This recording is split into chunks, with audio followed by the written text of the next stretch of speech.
Oiê!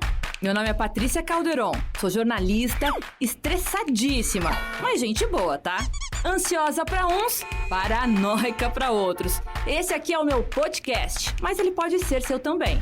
Decidi criar um canal pra gente falar sobre saúde mental sem noia, sem preconceito, sem tabu.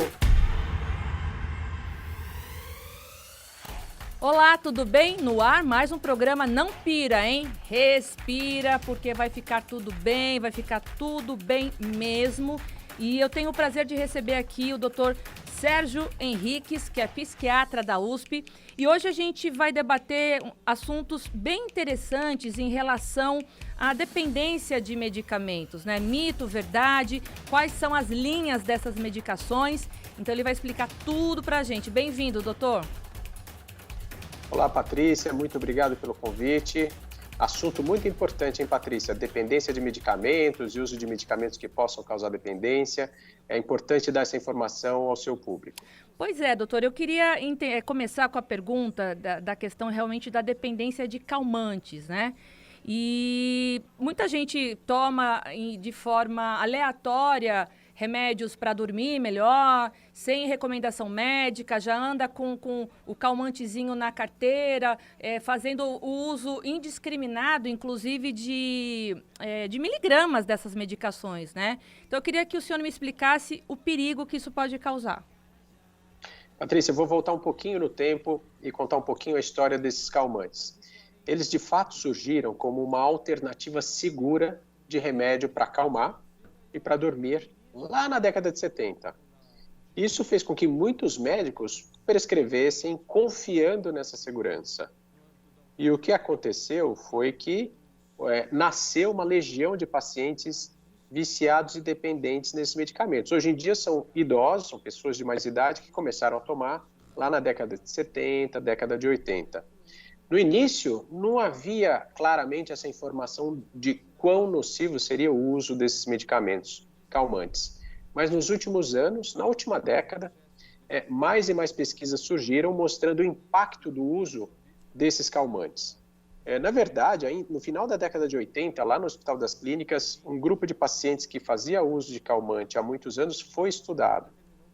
E o que se mostrou já lá atrás é que pacientes com muitos anos de calmante tinham um prejuízo das funções intelectuais, cerebrais mais importantes. A capacidade de concentração, a capacidade de memorização ficava prejudicada pelo uso de calmantes.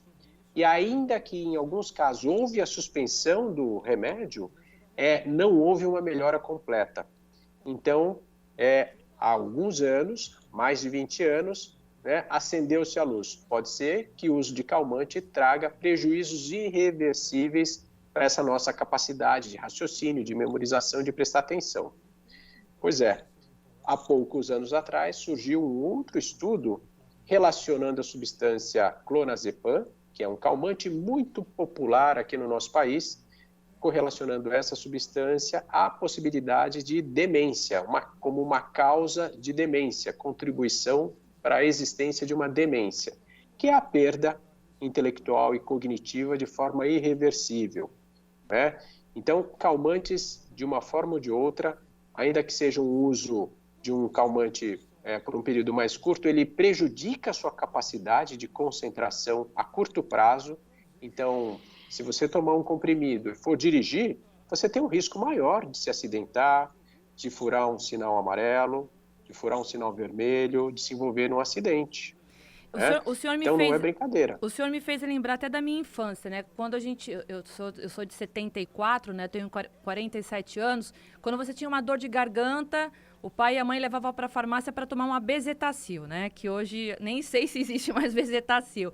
E me lembro também que quando qualquer episódio ou de ansiedade ou de depressão, eu já vi a minha mãe mesmo indo numa farmácia para tomar um calmante na veia, né? Que eles aplicavam na veia para ter uma ação mais rápida. E era assim, você chegava lá, não precisava apresentar nada não. Falava com o farmacêutico que ele já aplicava essa medicação na veia. Então, me fez lembrar realmente o que o senhor falou tem tudo a ver e confirma realmente essa realidade. Eu queria perguntar para o senhor se os remédios, por exemplo, para TDAH e muitos antidepressivos, eles têm uma linha que algumas pessoas utilizam para emagrecer. Explica pra gente que história é essa, porque eu já ouvi realmente, é assustador, doutor. Pessoas que não têm nenhum problema psiquiátrico, nenhum transtorno mental, tomar essas medicações de forma desenfreada para emagrecer. Isso para mim é um absurdo, mas eu queria que o senhor explicasse melhor. Também, de novo, né, poucos anos atrás, houve um momento onde, para a endocrinologia, reduziu-se muito a quantidade de medicações que podiam ser prescritas para emagrecimento. Algumas foram proibidas, eram aqueles emagrecedores anorexígenos mais antigos. Houve um momento onde isso foi proibido no nosso mercado. E aí restou uma substância que é a sibutramina, ela foi proibida, hoje ela ficou, mas ela exige uma série de documentos que restringiu bastante a sua prescrição. Nesse momento, muitos médicos que tratavam, né, dos problemas de obesidade começaram a recorrer a antidepressivos. Por que isso? Porque alguns antidepressivos, por um período curto, podem reduzir momentaneamente o apetite, momentaneamente. Então, atrás desse efeito colateral, esses medicamentos começaram a ser prescritos. Eu vi várias fórmulas dessas, né, com antidepressivos, cuja finalidade seria para reduzir, né, o apetite daquele paciente. O que acontece, Patrícia, é que a maioria desses medicamentos utilizados com essa finalidade, nós psiquiatras já usávamos há mais tempo e em doses maiores. Então, se você me perguntar assim, mas doutor Sérgio, emagrece mesmo? Tal substância aqui, a fluoxetina emagrece? Eu vou te falar, não emagrece. E a bupropiona, que muitos usam aí como emagrecedor, emagrece? Eu vou te falar, não emagrece também. As nossas doses são muito mais altas, o tempo de uso é muito maior e nem por isso esses pacientes de fato perdem peso, emagrecem. Eventualmente tira o apetite num período curto ali, por poucos meses, mas depois volta. E não é nada tão drástico assim. Bom, o tempo passou e surgiu uma outra substância, né, para tratamento de TDAH, uma substância mais recente aqui no nosso mercado. Qual o nome? Lisdexanfetamina. Esse é o nome da substância química, lisdexanfetamina, que é uma anfetamina, como o nome diz. E como um anfetamínico, mais seguro do que aqueles remédios emagrecedores do passado, sem sombra de dúvida, né? E aí que está o ponto, né? A segurança que permitiu que mais profissionais prescrevessem e que não fosse só prescrito para os pacientes de TDAH. Uma anfetamina sempre diminui o apetite, qualquer anfetamina diminui o apetite. Isso é inegável. E aí, então, observa-se também um aumento da prescrição desse remédio para TDAH como inibidor de apetite. O detalhe interessante é que esse remédio pode ser utilizado em bula, né, liberado para o transtorno do comer compulsivo. Eu ia perguntar isso, acredita? Essa é a minha próxima pergunta, porque no ambulatório, inclusive, do Hospital das Clínicas, o Protoc, que é o ambulatório de transtornos mentais dentro do Hospital das Clínicas. É Protoc, né? Tem vários ambulatórios. Esse é o de transtorno obsessivo-compulsivo, pronto. Então, mas tem o de transtornos alimentares também. Acho que é o ASTOC. E o ambulatório, justamente, tem também dos transtornos alimentares, né? Tanto bulimia, como também as pessoas que comem de forma compulsiva. Então, eu imagino que para essas pessoas, essas medicações, elas são realmente indicadas porque tem aí um transtorno mental envolvido. Agora, simplesmente querer emagrecer por estética com essa medicação é loucura, mas explica que eu interrompi o senhor, porque era justamente a minha próxima pergunta. Eu acho que essa indicação precisa para quem realmente tem transtorno do comer compulsivo deve ser o percentual menorzinho dessas prescrições desse remédio. A grande parte, o maior volume é uma prescrição por estética, uma prescrição para diminuição do apetite pura e simplesmente, né? Bom, esses medicamentos reinaram aí nos últimos anos e recentemente na endocrinologia há uma geração de medicamentos injetáveis que você utiliza uma vez por semana né, e esses medicamentos tiram o apetite. Então, o que eu imagino é que vá cair a prescrição dos remédios da minha área, né, como emagrecedores, e vá crescer a aplicação desses medicamentos injetáveis que são próprios da área da endocrinologia mesmo, como inibidores de apetite.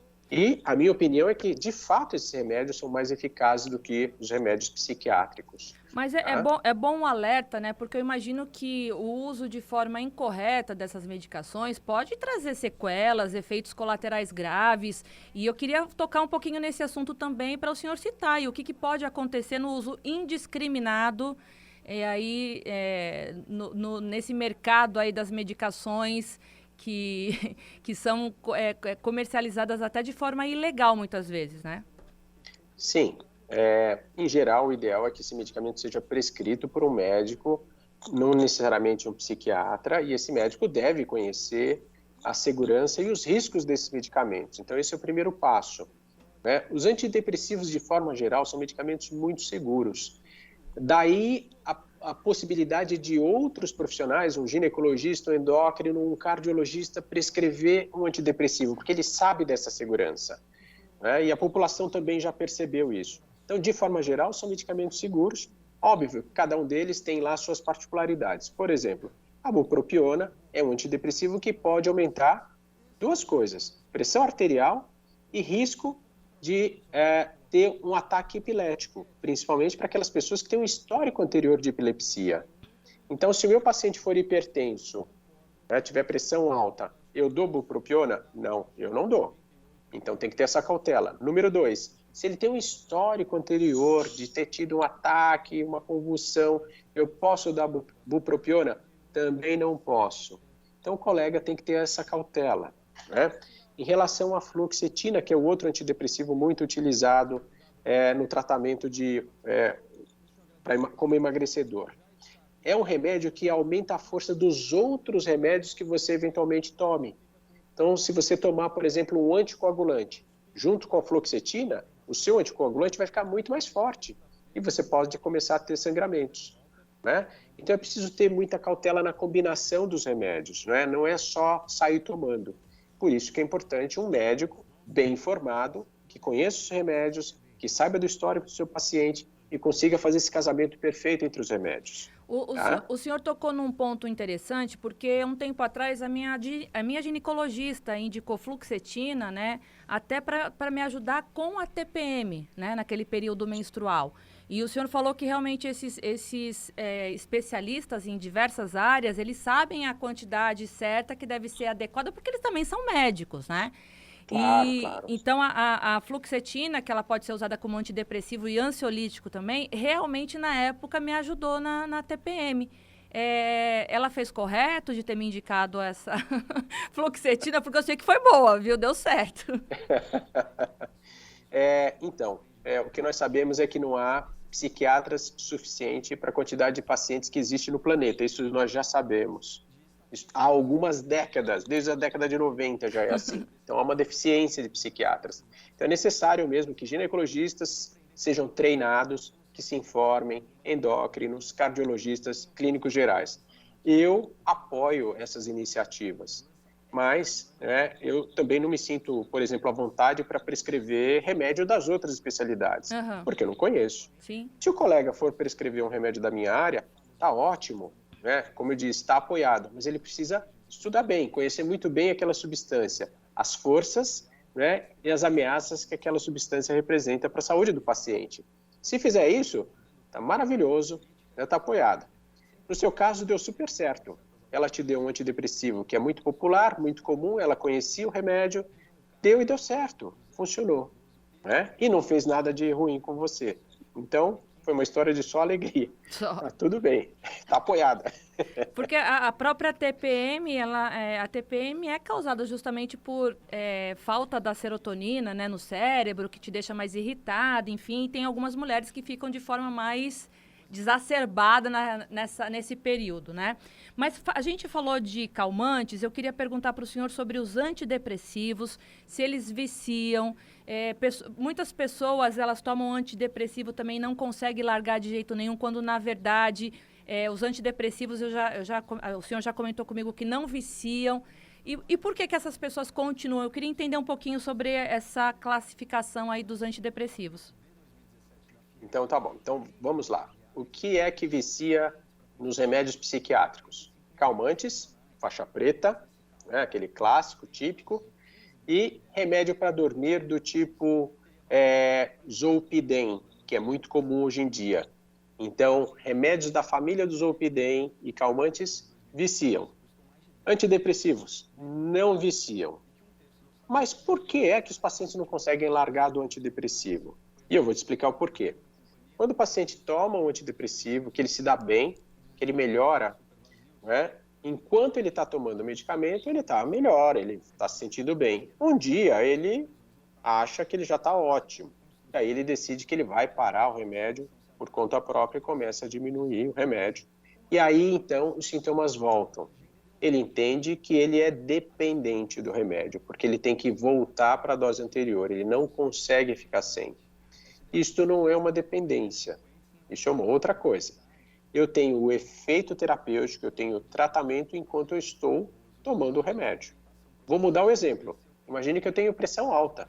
Eu tomo o remédio, a minha pressão alta regulariza, fica boinha, fica normal. Depois de um tempo, eu decido que eu vou parar de tomar o remédio de pressão alta, porque minha pressão está normal. O que vai acontecer com a minha pressão? Vai subir de novo. Então, em geral, é isso que acontece com a maioria dos pacientes. Não precisa ser sempre assim. Então, quando o tratamento é bem feitinho, ele permite, né, com o passar do tempo, que eu retire o tratamento do paciente, que eu reduza esse remédio e dê alta para ele. E ele não vai ter uma recaída, ele não vai ter um retorno dos sintomas, se o tratamento for bem conduzido, né? Então, é uma situação onde o paciente provavelmente tem uma melhora parcial, ele não fica completamente curado, ele faz isso por um tempo curto e já tira o remédio. Ele vai ter, necessariamente, uma volta dos sintomas, tá? Doutor, sempre é um prazer te receber aqui no nosso programa. Eu já brinquei em outras edições que o senhor virou nosso colunista fixo aqui. Não me abandone, por favor, porque o senhor sempre muito claro nas palavras, no entendimento. Então, não precisa entender sobre os transtornos mentais para poder entender o que o senhor está dizendo, porque é tudo muito fácil de entender. O senhor não fala em termos técnicos, e sim fala em termos que a gente possa, os leigos como eu, possam entender. Então, muito obrigada. É sempre um prazer receber o senhor aqui. Patrícia, eu é que te agradeço. Eu tenho sempre essa intenção de ajudar o maior número de pessoas possível, de divulgar a informação. A informação é o primeiro passo para a gente se livrar, dos nossos males, das nossas dificuldades, dos nossos sofrimentos. Então, é preciso divulgar a informação. Eu te admiro pelo trabalho que você faz, pelo programa que você organizou, estruturou, pelo objetivo que você tem. É uma causa nobre, a divulgação da informação, é levar o conhecimento às pessoas. E a gente precisa destrinchar isso de uma forma que todo mundo entenda o que a gente tem a dizer, para que ela realmente aproveite essa informação e que transforme a vida, e fique melhor. Então, eu é que te agradeço, e te admiro muito pelo que você faz. Eu ganhei meu final de semana, doutor. Até a próxima. Até, Patrícia. O programa Não Pira e Respira fica por aqui. Muito obrigada pela sua participação, pela sua audiência. E tiver qualquer pauta sobre saúde mental, manda aqui pra gente que a gente coloca no ar, tá bom? Para todo mundo um excelente final de semana. A gente se vê sexta-feira que vem. Tchau.